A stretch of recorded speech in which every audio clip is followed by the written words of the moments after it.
Driver Salim की सूझबूझ से अमरनाथ जा रही बस में बैठे कई यात्रियों की जान बची। हमले के शिकार बस के ड्राइवर सलीम के घर वालों ने कहा कि आतंकवाद का कोई धर्म नहीं होता।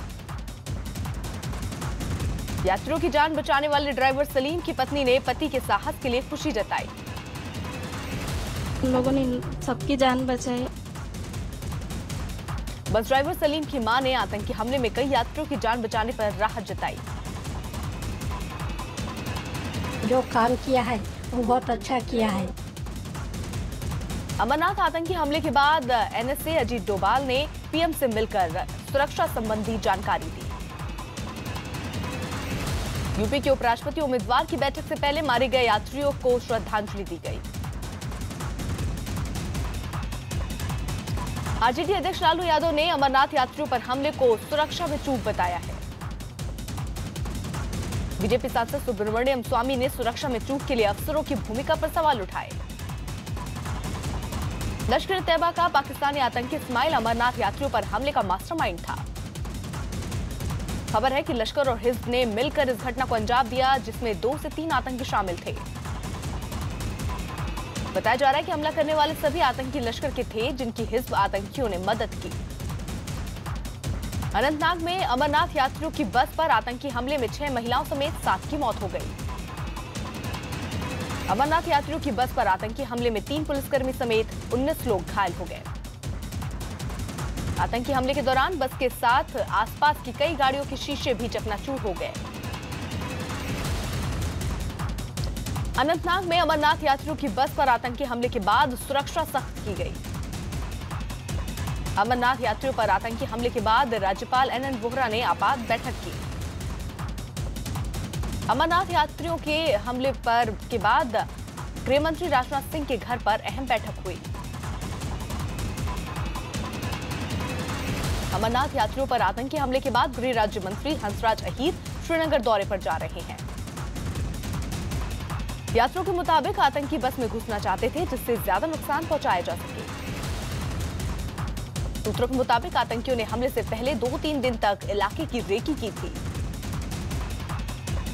आतंकियों ने यह जानने की कोशिश की थी कि कौन सी गाड़ी बिना सुरक्षा के निकलती है। दहाड़ू में मारे गए अमरनाथ यात्री के परिजनों ने पाकिस्तान मुर्दाबाद के नारे लगाए। खबर है कि जिस बस पर हमला हुआ उसका अमरनाथ श्राइन बोर्ड में रजिस्ट्रेशन नहीं हुआ था। अमरनाथ यात्रियों पर हमले के विरोध में जम्मू में बजरंग दल और वीएचपी का सरकार के खिलाफ बंद। अमरनाथ यात्रियों पर हमले के खिलाफ जम्मू कश्मीर की पैंथर्स पार्टी ने आज बंद रखा। आतंकी हमले के घायलों से मुलाकात के दौरान सीएम महबूबा मुफ्ती भावुक हो गई। मुख्यमंत्री महबूबा मुफ्ती ने हमले को कश्मीरियत के लिए कलंक बताया है। हम सब कश्मीरियों के लोगों के साथ शर्म से झुक गए।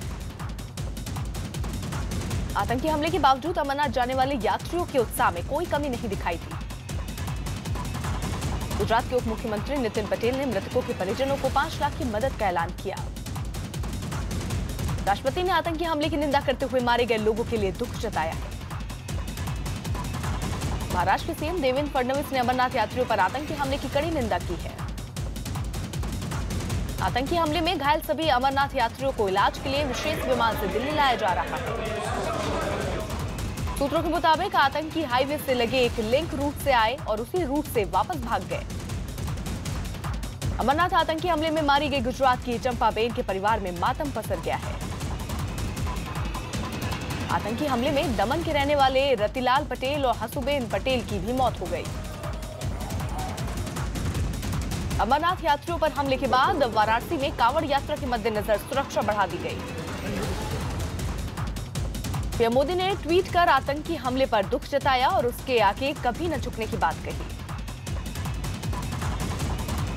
सुरक्षा एजेंसियों ने 15 दिन पहले ही अमरनाथ यात्रियों पर आतंकी हमले की आशंका जताई थी। वलसाड में हिंदुवादी संगठनों ने अमरनाथ यात्रियों पर हमले की घटना का विरोध किया। अमरनाथ यात्रियों पर आतंकी हमले के बाद दिल्ली के कनॉट प्लेस और आईटीओ पर सुरक्षा बढ़ाई गई। आतंकी हमले के बाद कांवड़ यात्रा को देखते हुए हरिद्वार में हाई अलर्ट जारी किया गया। अमरनाथ यात्रियों पर हमले के बाद यूपी के चंदौली रेलवे स्टेशन पर पुलिस ने सुरक्षा कड़ी की। महागठबंधन में बढ़ रही दूरी के बीच जेडीयू की रणनीतिक तौर पर अहम बैठक। महाराष्ट्र के बेलगांव में एक होटल से 3 करोड़ 11 लाख के पुराने नोट जब्त किए गए।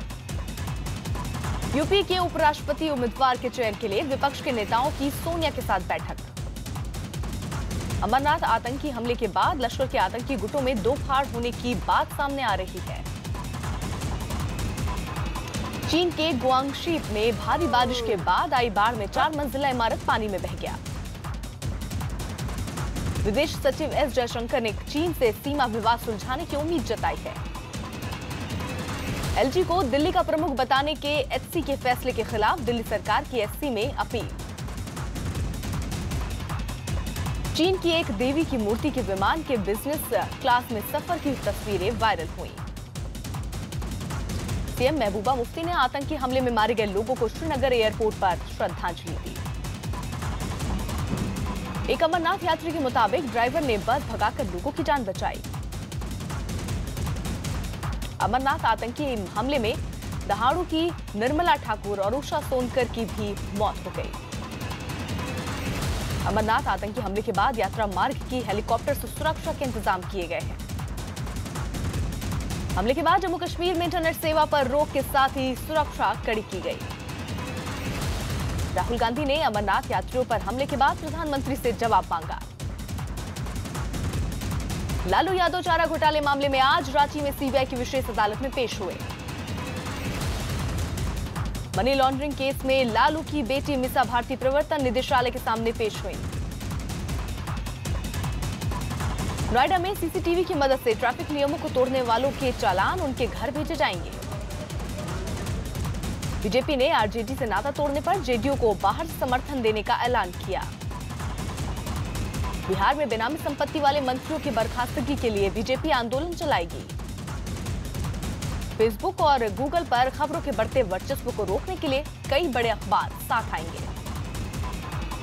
मुंबई में मॉडल कृतिका चौधरी की हत्या मामले में 2 आरोपियों को गिरफ्तार किया गया। जर्मन नेताओं ने G20 के दौरान हिंसा फैलाने वाले संगठनों पर कड़ी कार्रवाई की मांग की है। मुंबई में सीएसटी से पनवेल जा रही लोकल में 5 लड़के स्टंट करते हुए कैमरे में कैद हुए। दार्जिलिंग में अलग गोरखालैंड राज्य की मांग को लेकर प्रदर्शन लगातार जारी है। मौसम विभाग ने 11 से 13 जुलाई तक दिल्ली एनसीआर में भारी बारिश की संभावना जताई। बेल्जियम के ब्रुसेल्स में यूरोप के कई मुस्लिम नेताओं ने आतंकवाद के खिलाफ मार्च निकाला। शिया वक्फ बोर्ड ने मोहसिन रजा पर वक्फ की जमीन पर घर बनाने का आरोप लगाया।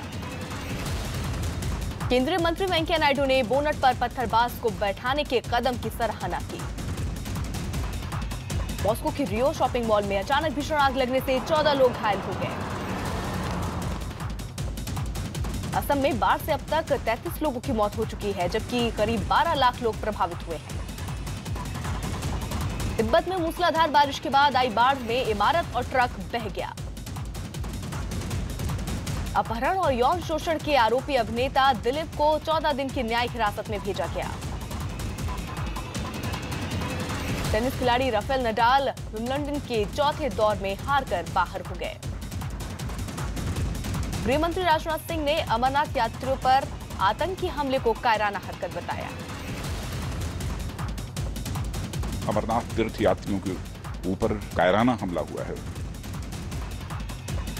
जम्मू कश्मीर के उप मुख्यमंत्री निर्मल सिंह अस्पताल जाकर आतंकी हमले के घायलों से मिले। कांग्रेस नेता रणदीप सुरजेवाला ने अमरनाथ यात्रा की सुरक्षा को लेकर सरकार पर सवाल उठाए। उचित कार्रवाई क्यों नहीं की गई? अमरनाथ आतंकी हमले को आरएसएस ने कायरतापूर्ण बताते हुए सरकार से कड़ी कार्रवाई की मांग की। यूपी विधानसभा में सत्र के पहले दिन विपक्ष ने कानून व्यवस्था के मुद्दे पर हंगामा किया। अमेरिका के मिसिसिपी में सेना के एक विमान हादसे में उसमें सवार 16 लोगों की मौत हो गई। आईसीसी की T20 की रैंकिंग में टीम इंडिया चौथे से 5वें स्थान पर लुढ़क गई। सेंसेक्स लगातार दूसरे दिन 118 अंक की उछाल के साथ 31,834 की रिकॉर्ड ऊंचाई पर पहुंचा। सीएम योगी आदित्यनाथ ने बढ़ती आबादी की वजह से दुनिया में खाद्यान्न संकट की आशंका जताई। आतंकी हमले के खिलाफ पंजाब में भी कई हिंदू संगठनों ने आज प्रदर्शन का ऐलान किया है। आतंकी हमले के बावजूद अमरनाथ यात्रा को बिना रोके आज 13वां जत्था रवाना किया गया। शाहरुख खान, सचिन तेंदुलकर और करण जौहर ने अमरनाथ यात्रियों पर हुए हमले पर दुख जताया है। अलगाववादी संगठन हुर्रियत के नेताओं ने अमरनाथ यात्रियों पर हुए हमले की निंदा की। आतंकी हमले में मारे गए श्रद्धालुओं के शवों को आज विशेष विमान से गुजरात लाया जाएगा। यूपी के मुरादाबाद में NH-24 पर अचानक सड़क धंसने से कार फंस गई। ग्रीस के लेस्बोस शहर में प्रदर्शनकारियों ने शरणार्थियों के कैंप में आग लगा दी। यूपी के बलरामपुर में फर्जी केस दर्ज कराने के आरोप में 3 लोग गिरफ्तार किए गए। इजरायल में सेना के जवान पर हमला कर भागने वाले फिलिस्तीनी नागरिक को मार गिराया गया।